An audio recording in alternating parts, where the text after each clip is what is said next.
I'll respond to Lorenzo's question. We can strengthen the watchdog, but I think IPID probably has fairly good legislation as it is, and it's still early days. But I think we must also look at the existing institutions and really ask serious questions about their functioning. I mean, in the presentation I talked about the low number of prosecutions conducted by the NPA. The NPA must explain why they disregard ICD recommendations in 85% of cases. We don't know. They may have very good reasons why they do that, but not for all 85% of cases. I don't think so. The other institution is Parliament. And if one looks at the discussions between the Portfolio Committee on Police and then ICD, you get a sense that the Portfolio Committee is blaming the ICD for the police's poor human rights record. That's completely misplaced. All that information is available in the public domain, but Parliament, the Portfolio Committee on Police, very seldom engages the police management on their human rights record. And perhaps just one point on the relates to IPID.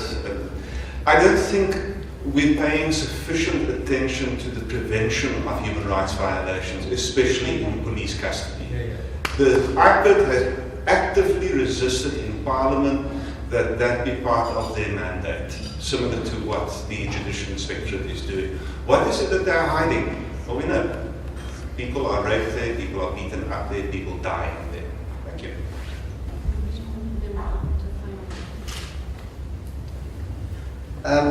Just last comment. I mean, I think it's quite correct. If you look at the commissions and what their purpose is, I think just a few weeks ago, 2 weeks ago, I was with Desmond Tutu, and he spoke a bit about TRC, and he said it was rather unfortunate that while they were given powers to grant amnesty, all they could do in turn was, make recommendations. I mean, that's why even now, even nowadays, we're still talking about the credit form. They remains unsettled. People often ask me, why are you running around with this Marikana commission? What do you hope? What's going to happen at the end of the day?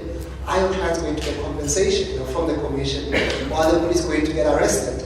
And obviously, it's a very difficult question to answer because the answers are no. This is no compensation from the commission, and the police will not get arrested from the commission.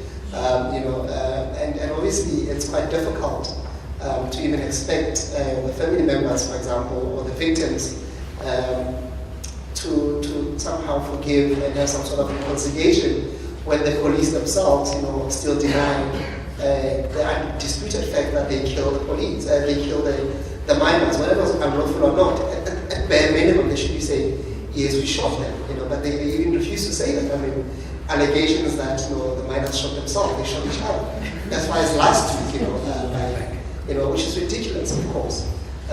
So it's a long way, but I think we shouldn't give up. I mean, commissions. I think one of our mandate, obviously, as a SERI, is that whatever report or recommendation comes from FALA, we have to interrogate them and take them forward. We cannot have recommendations just lying there and being shelved for years and years without having any ramifications or at least some action being followed up on them. So I think that's my take on the view to say, well, what about commissions and their roles and the victims remaining in the center of the commission?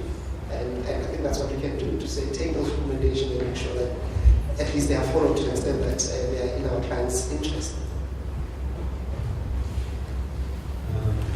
Just two quick responses. The one is on police resourcing and training and stuff like that. And in Khayelitsha, for example, you have one detective to 6 computers. Or 6 detectives to 1 computer. You have a detective having a caseload of 132 dockets at a time, compared to 63 in the city, compared to 25 in other places. So the difficulty of what the police have to face, we also have to understand in Harare, with the highest murder rate and rape rate in Khayelitsha, in Harare police station, 16 of the detectives were trainees. 16 were trainees. According to SAPS, if you look at the national policing staffing component, they had 101%, if I'm not mistaken, of their staffing component. But in Khayelitsha, they have enormous amount of vacancies at every level. So something is wrong somewhere in relation to that. Now, the second point I wanted to make was relating to the Parliamentary Portfolio Committee on Police Oversight.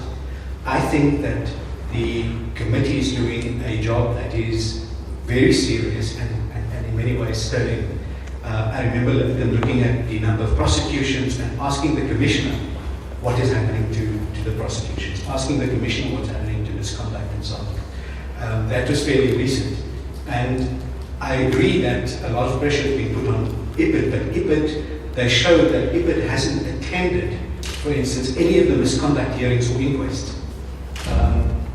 to ensure that there's, or even the criminal trials, to ensure that at least in the most egregious cases of murder, rape, corruption, robbery by police, and torture, that at least in those cases there's been some justice for the victims. So I think the difficulty is that there's no pressure from civil society on a large scale in relation to policing. Thanks. We can take the last two questions and then we have to close, but all the panelists will be here for you to speak to afterwards because we've made their flights quite late back to Joburg, so it's more than willing to. It's that little thing called traffic. Jared over there, and then I saw someone else is here. Is there final round, last question? Okay, Jared, and then we close.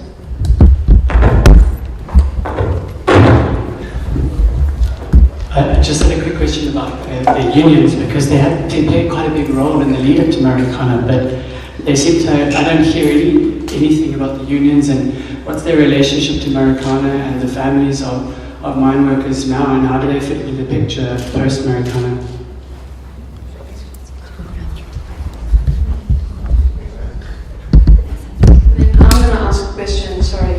As a moderator, about the role and relationship between the ANC government post-94 and the extractive industry, and the reluctance of a post-94 government to regulate an industry that for 100 years has been unregulated, which goes to your question of why people were sitting on the copy in that week, sort of demanding higher wages and a whole range of other regulatory issues.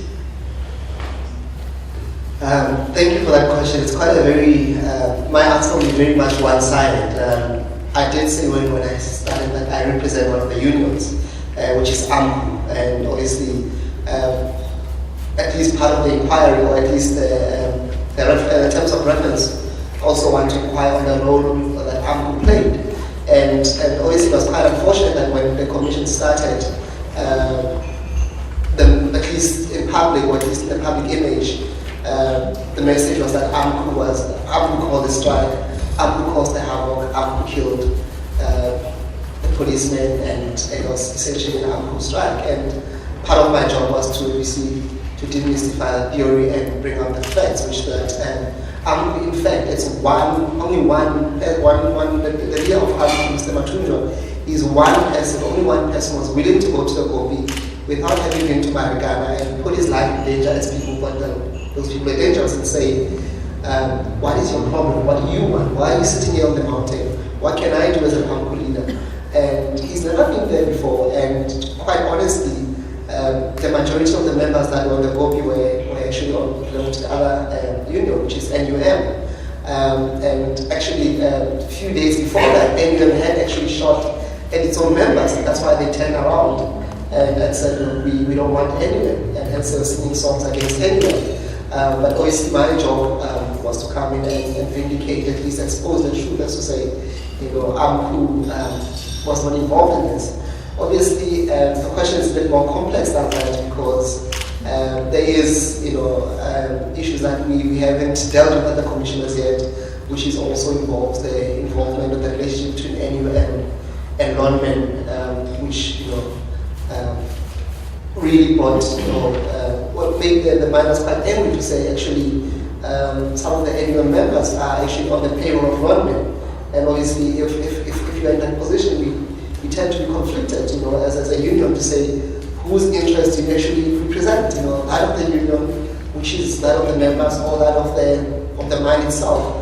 So there's a whole element there, and obviously the whole debate about the roles of the unions in the whole mining sector is still an element that needs to be developed in phase 2 as well, that we're going to enter into. But you're quite right, I mean, there is a strong element as well, and they play a very vital role in these sort of strikes and in resolving the problem with the system.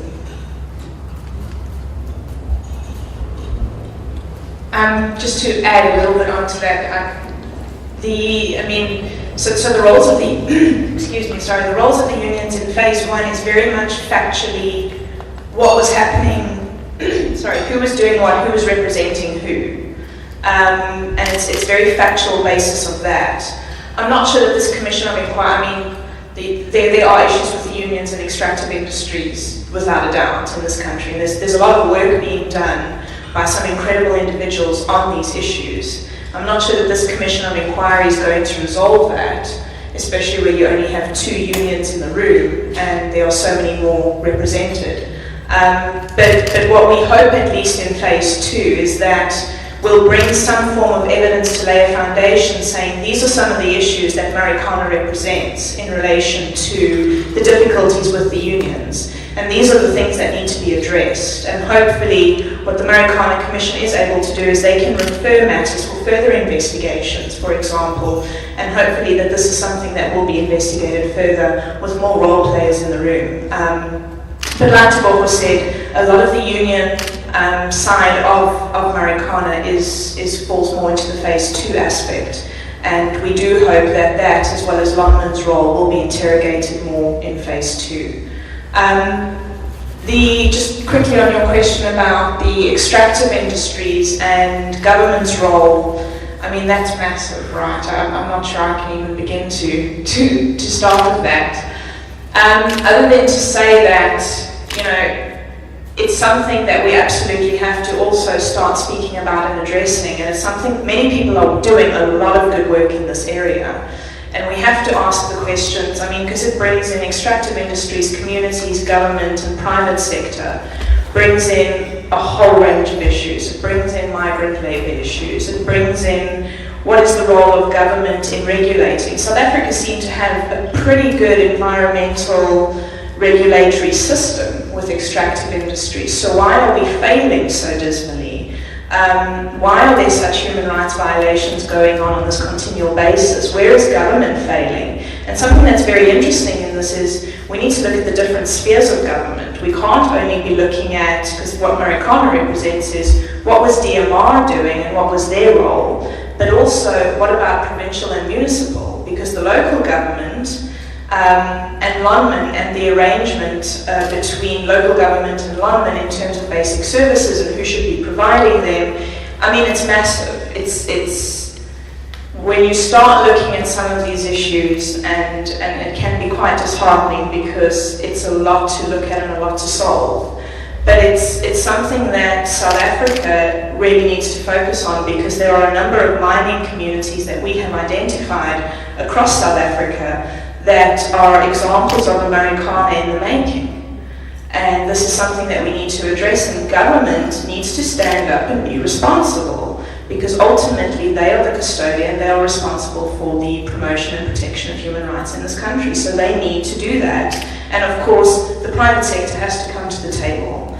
And hopefully with, like we said earlier, the civil society push, with Marikana bringing a lot of these issues into the spotlight, we now have that push to speak more about these and to start looking at solutions for that. Just to add one controversial comment on what Kelly just said, on the involvement of government at Marikana in particular. I think there's a reason why Marikana has turned red. And what I mean by that is that Julius Malema has found a home at Marikana. You go to Marikana, it's anti-ANC, and maybe some of the questions or answers lie there, and that's something for us to explore. Joining the EFF government. So he's saying Marikana gave birth to the EFF. So we're trying to figure out what gave birth to the Patriotic Alliance in Manawatu. But I just want to say thank you so much for coming. I know it's at the end of the year. Thank you so much to the panelists. I think a round of applause for all of them.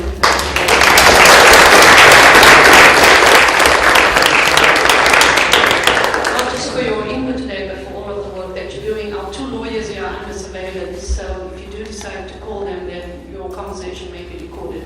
Just warning you. His phone has always been under surveillance. That's a really obvious one. But yeah, thank you all for coming. All of the panelists will be staying behind, so if there's any media, I see some of you already tweeting, you can ask them questions, and hope to see you next year in January for our 3rd open dialogue, maybe talking about the extractive industry, we'll see. But she was just flagging me to tell you that you must please eat all the food outside or else it will go to waste. Thank you. Bye.